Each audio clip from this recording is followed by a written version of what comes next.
Good morning, Tin from Kaon here. We're at the back of the Prado and we're going to have a chat about the camera relocation bracket we've come up with for the Prado. And that's because people want to run a bin bag on the back of their vehicle, but because the factory camera is sitting right there, it means you can't see out the back of your car when you're all set up and off camping. So what we've done, we've made a bracket that relocates a factory camera and moves it back down to a position down here. You don't need to cut or extend any wires. You don't even need to take the trims off inside the vehicle. We just reroute it down. There's plenty of cable to position it there.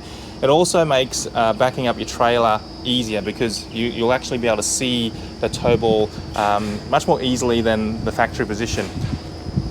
So if you're running a bin bag, you're most likely not going to have the spare wheel cover or the backing plate.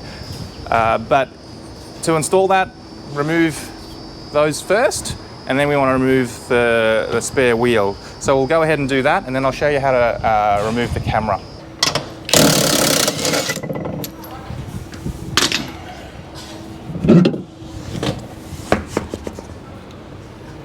We have the spare wheel off now, and you can see that the camera is actually attached to this metal bracket with two M8 bolts. You'll need a 12mm socket to get those off, so we'll go ahead and take that off.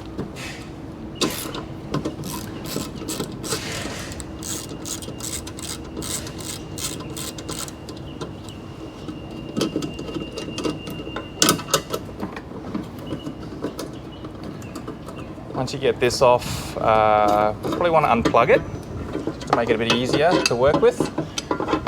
Now, a little tip here is generally these get very dusty. Now there's a little clip here to sort of press on, and you need to unclip this little tab, but see how dusty mine is? It doesn't really want to move. So I find if you get a little screwdriver, you can just lift up that tab.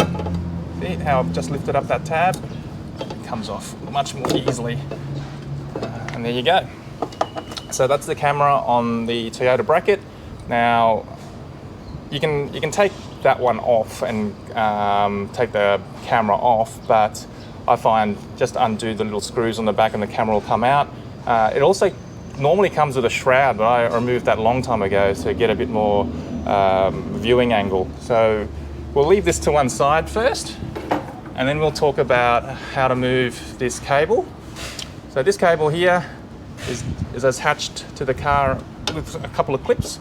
So this one here is quite easy to undo. Just squeeze the little tabs inside and you'll be able to push that back through.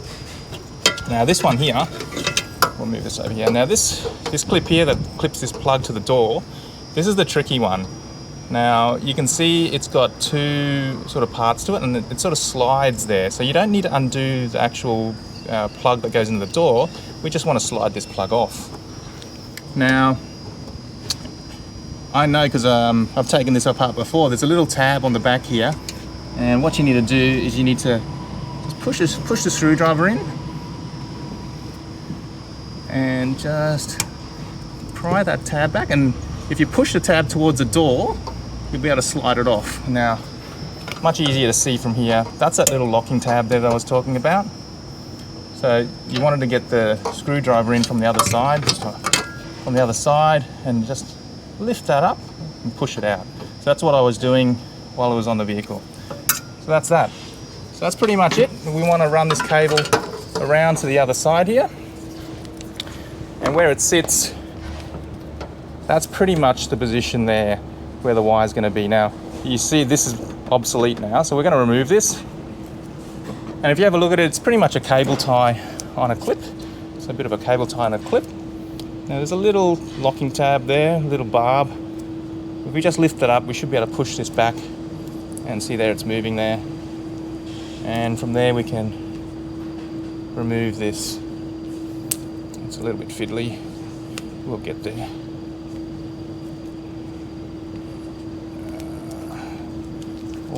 All that dust.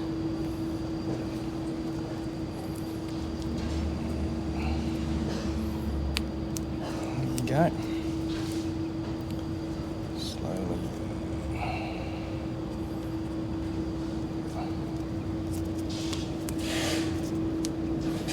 There you go. So that's that clip there. You might be able to retain that and use it somewhere else. Anywhere that you've got a, you see these holes everywhere actually, these little elongated holes on the vehicle. You can use that to hold a wire in place. And that's it. So that's the preparation on the vehicle done. We'll go and attach the camera to the actual bracket and then go through how we install the actual bracket. Now we learnt the hard way that there's 3 different cameras for the current range of Prado 150s out there. So make sure you order the right bracket. So this is the bracket and the camera cutout hole for the early Prado vehicles. So 2009 to about 2014, so the ones with the original headlights. And this bracket here is for all the others. So this fits 2 types of cameras, and you can sort of see the 2 sets of holes there. So anything that has the teardrop shape headlights to all the way to the current model Prado will need this bracket. So make sure you choose the right one. This is the camera bracket that we removed from the car. Quite easy to remove. There's usually a shroud there too with a couple of bolts.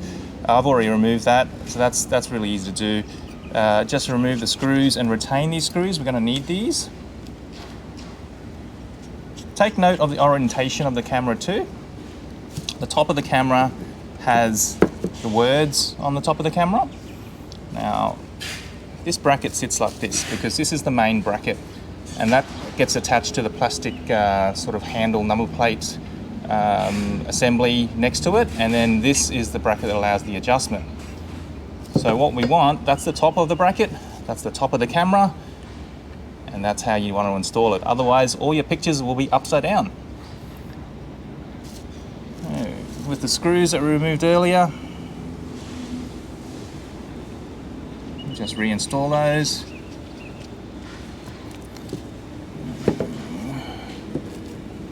There it is. It's camouflaged in the dust. That's probably Simpson dust. We'll get that in there.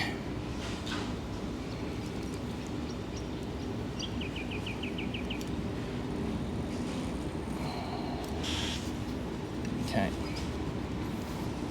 So just nice and firm, don't need to go overboard. We're just screwing into the plastic of the camera. So that's the camera there.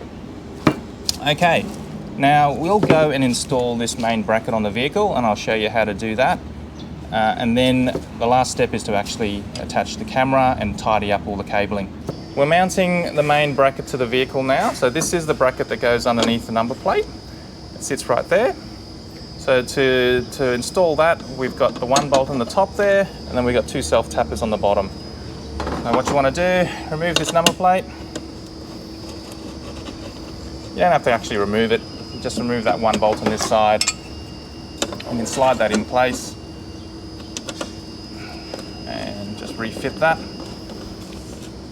What we want to do now is grab a drill and a 3mm drill bit.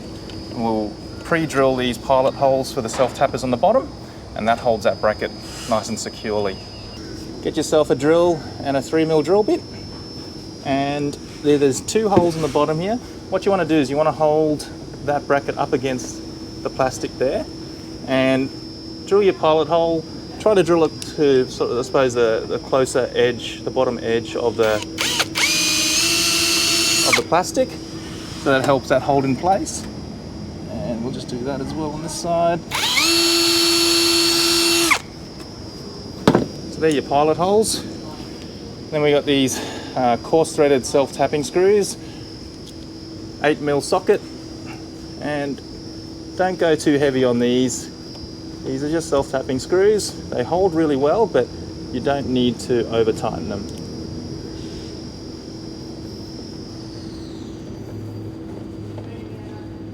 There you go. With the camera already mounted on this, call it the pivot bracket, we want to attach it to the main bracket.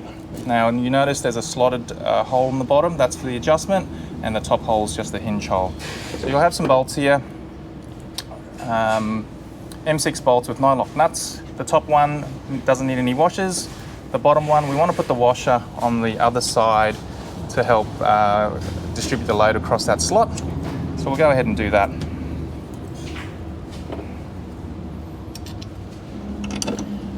I like to put the nuts on the inside just to keep it tidy.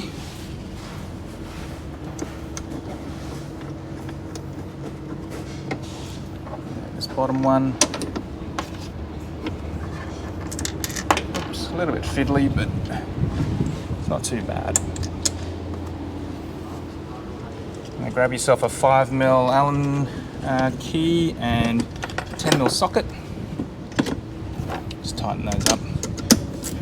Now we'll go and check the angle once we've plugged it all up and tidy up the wiring. But we just need to get it in place first. There's that one. Now you want to keep that top one a little loose until we have decided on the actual angle we want to run that at. So I've just nipped them up so I can get a bit of adjustment. See, that's good. Now that we've done that, plug the camera in. It's as easy as just pushing in. Make sure you hear the click, and then we're going to tidy up this wiring. Okay, we need to do something about cable management, make sure it doesn't move around too much. So what I'm going to do is I'm going to put a cable tie mount there and there, just to hold it off the tyre. We're going to supply an extra one just in case you feel you need another one, but I reckon just two will work quite well for what we're doing. So remove the adhesive, make sure you clean the area with some isopropyl alcohol, methylated spirits. And just have a look at where that sits. That sits nicely there. And we'll put another one just inside here. Make sure you choose a flat position because these don't work on curves. And then just run the cable tie through them and tidy those off. Now for you guys there running bigger tyres and concerned about this being an issue, you might need to run a tyre spacer, which we have on our store. It just sits on this face here. So 6mm per spacer. 6mm should be sufficient, but if you need more, you can go up to 2 spacers to get you 12mm. So pretty happy with the way the cable's sitting there. If you like, you could even probably put a bit of black electrical tape over there and remove this white label just to make it a bit less obvious. Just grab that side cutters and tidy this up. And what we'll do next before we put the tyre back on, actually we'll put the tyre back on and then we'll adjust the angle of this camera.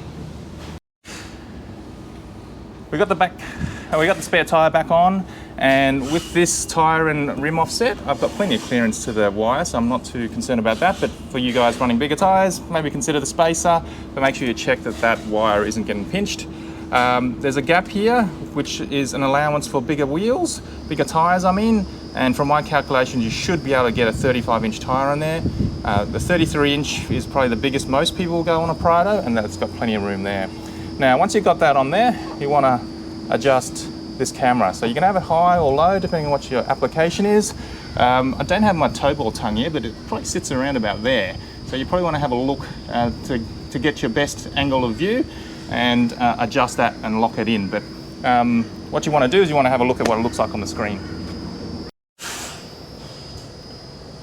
This is the view of the rear camera at the moment. This is one of the early models, so the screen's not massive, but we'll adjust it up and down and see where it might sit well.